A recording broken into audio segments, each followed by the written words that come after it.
왕은 아무거나 마시지 않는다. 이런 제목입니다. 네. 인생을 살다 보면 너무 고달프고 힘들 때가 있잖아요. 너무 고달프고 힘들 때 여러분들은 무엇을 하십니까? 정말 너무 마음이 힘들고 괴로워요. 근심과 걱정이 마음속에서 막 떠나질 않고요. 때로는 막 화도 나고요. 이거 막 어떻게든 풀어야 되겠는데 여러분들은 그때 무엇을 하십니까? 세상 사람들은 보통 술을 좀 찾죠. 술을 좀 찾고 술을 마시면서 이렇게 말하곤 합니다. 마시고 잊어버리자. 마셔버리자 한 잔의 술. 막 그런 노래도 있잖아요. 그래서 제가 총각 때, 아직 제 아내를 모를 때, 제 아내 내가 나중에 결혼을 한다면 이런 여자여야 된다라는 게 있었습니다. 조건이 있었는데, 첫 번째는 본인이 무조건 예수님을 믿을 것. 두 번째는 부모님이 다 살아계시든 편부든 편모든 상관없는데 계시면 일단 교회를 다니실 것. 부모님의 신앙.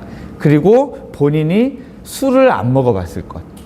이게 저의 조건이었습니다. 왜 다른 두 가지 이해가 되는데 마지막 세 번째 이해가 잘 안 되시잖아요. 저는 그때 요 생각을 한 거예요.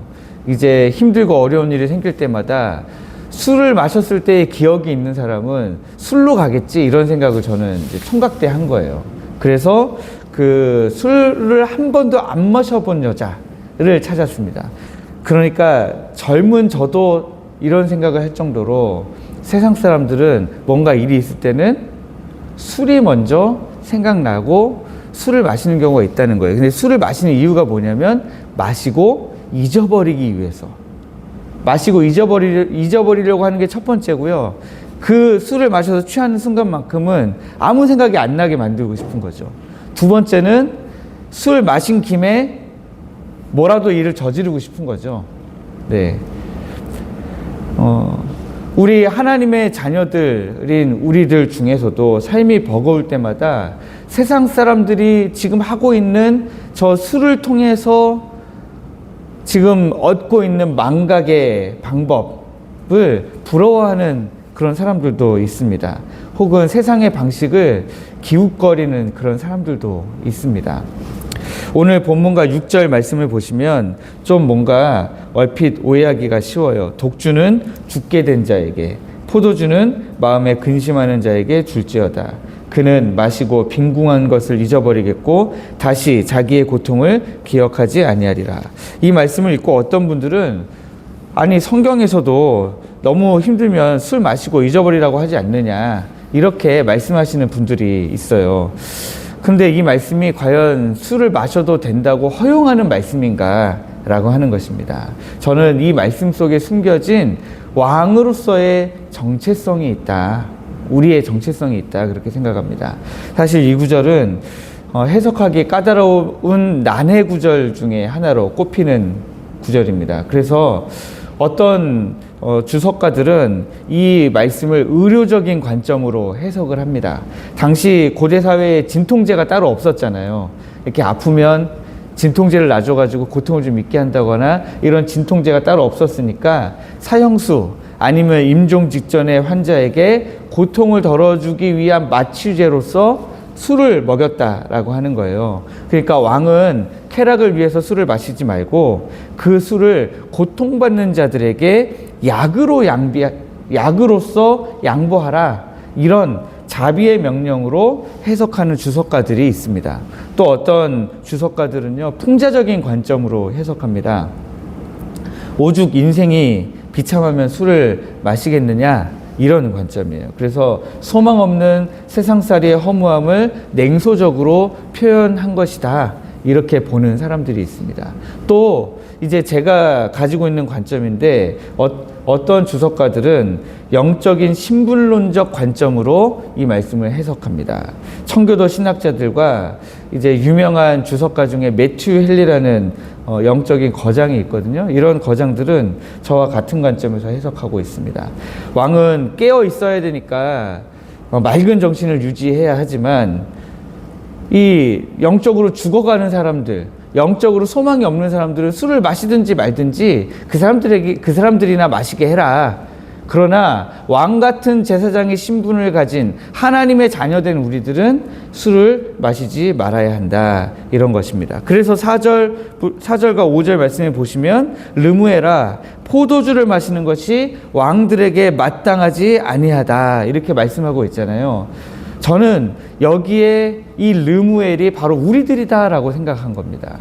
지금 르무엘의 어머니가 르무엘에게 지금 권면하는 거예요. 르무엘 왕아, 왕들에게 포도주가 마땅하지 아니하다. 그런데 생각해 보면 우리가 바로 왕 같은 제사장들이잖아요. 그러니까 저는 이 말씀을 우리에게 적용해서 해석하기를 원하는 것입니다. 왕은 백성을 재판하고 다스려야 하기에 항상 깨어 있어야 됩니다. 술에 취해 있어서는 안 되는 거죠. 반면에 6절 말씀에 우리가 보고 있는 6절 말씀에서는 독주는 죽게 되는 자에게 주는 것입니다. 여기서 죽게 된 자는 어떤 사람들을 이야기합니까? 육적으로 죽어갈 뿐만 아니라 영적으로 소망이 없어서 죽은 것과 다름없는 사람들이죠. 예수 그리스도를 만나지 못하면 앞으로 그냥 계속 그렇게 죽어갈 사람들을 이야기합니다. 하늘에 소망이 없으니까 이 땅의 고통과 허물을 맨 정신으로는 버틸 수가 없는 거죠. 이 땅에서 돈 버느라 살아내느라 당하는 그 모든 고통과 스트레스를 술로 어떻게든 달래야 되는 사람들을 이야기하는 것입니다. 그러니까 이 말씀은 술을 권하는 말씀이 아니라 술을 먹으면 안 된다라고 말씀하고 있는 그런 거룩한 책망이죠. 그래서 이미 왕인 르무엘에게 왕으로서 어떻게 술을 먹을 수 있겠냐, 이제 그런 이야기를 하고 있는 겁니다. 왜 성도는 세상의 취함을 멀리해야 합니까? 우리의 신분이 완전히 다르기 때문에 그렇습니다. 베드로전서 2장 9절 말씀을 보면 우리를 왕 같은 제사장이라고 선포했습니다. 우리가 왕인데 예를 들면 시정 잡배들과 어울려 취해 있다면 우리가 날마다 술에 취하고 세상의 방법으로 우리가 영적으로 살아내는 것이 아니라 그저 육적으로 살아내는 데만 우리가 정신이 팔려 있다면 누가 이 시대를 위해 기도하고 누가 영적인 흐름들을 만들어내겠습니까? 취하는 것은 왕 같은 제사장들인 우리들에게는 맞지 않는 겁니다. 둘째로 우리는 망각이 아니라 승리를 원하는 존재들이라는 거예요. 7절을 보면 이 죽어가는 자들은요, 왜 술을 마시냐? 자기의 빈궁한 것을 잊어버리겠고 다시 자기의 고통을 기억하지 않기 위해서 그들은 술을 마십니다. 이것은 도피하는 거죠. 현실로부터 어떻게든 잠시나마 도피하기 위해서 그것을 마시는 것입니다. 그러나 우리는 예수 그리스도의 이름으로 고통을 직면하고 기도로 돌파하여 이기는 자들이기 때문에 술 취하는 것으로부터는 멀리해야 되는 거죠.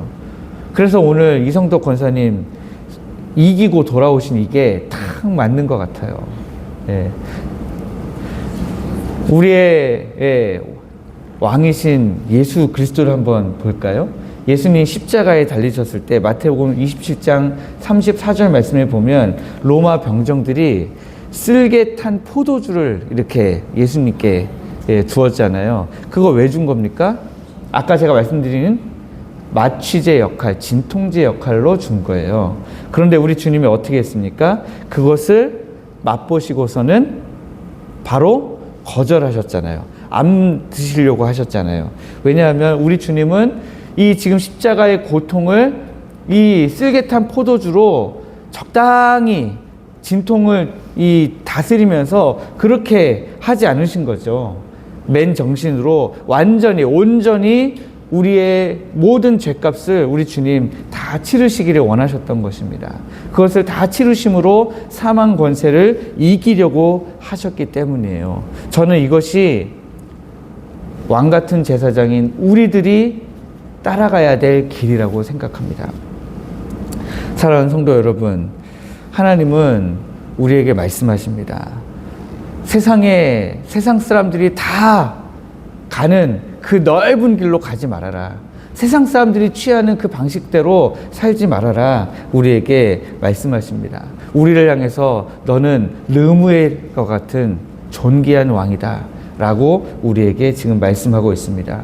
그래서 우리는 세상의 포도주가 아니라 성령의 세수를 먹어야 합니다. 성령님은 우리에게 고통을 이길 참된 힘과 참된 평안을 주시는 분이십니다. 그러므로 오늘 말씀의 결론을 맺으면 왕은 아무거나 마시지 않습니다.